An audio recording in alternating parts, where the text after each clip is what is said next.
সকাল 10টায় শুরু হয়ে প্রায় 2 ঘণ্টা ধরে চলে বাংলাদেশ পাকিস্তান পররাষ্ট্রমন্ত্রী পর্যায়ের এই বৈঠকে বাংলাদেশ প্রতিনিধি দলের নেতৃত্ব দেন পররাষ্ট্র উপদেষ্টা তৌহিদ হোসেন। পাকিস্তান প্রতিনিধি দলের নেতৃত্ব ছিলেন দেশটির উপপ্রধানমন্ত্রী এবং একই সঙ্গে পররাষ্ট্রমন্ত্রী ইসাক দার।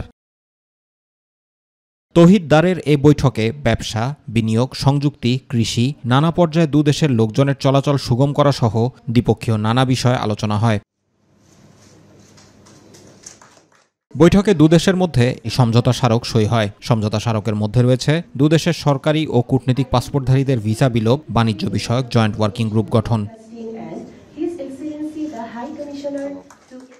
বৈঠকে ৭১-এর গণহত্যার জন্য পাকিস্তানের আনুষ্ঠানিকভাবে ক্ষমা চাওয়া এবং সম্পদ ফেরতের বিষয়ে আলোচনায় ওঠে বলে জানা গেছে। এ বিষয়ে কথা বলেন সফররত মন্ত্রী ইসাক দার।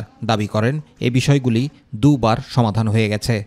My dear brother, in 1974, first time that issue was resolved in writing. The document is historic and is available for both countries. And after that, General Musharraf came here, and in a very open and candid manner, he actually addressed that issue. And I think between a family, between brothers, once this is done, even Islam tells us to clean your heart. So I think let's move forward. We have to work together. We have a bright future in this. So you see, this has been done actually. And the issue was resolved twice. দুই দেশের মধ্যে বহুমাত্রিক দৃঢ় সম্পর্ক আরও বাড়ানোর ব্যাপারে গুরুত্ব আরোপ করেছি, বিশেষ করে বাণিজ্য বিনিয়োগ ইত্যাদির ক্ষেত্রে, যেটা সরাসরি দেশের জন্য, মানুষের জন্য কল্যাণ বয়ে আনবে।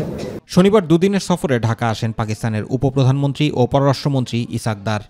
সঙ্গে জুবাইর রহমান, মাই টিভি নিউজ।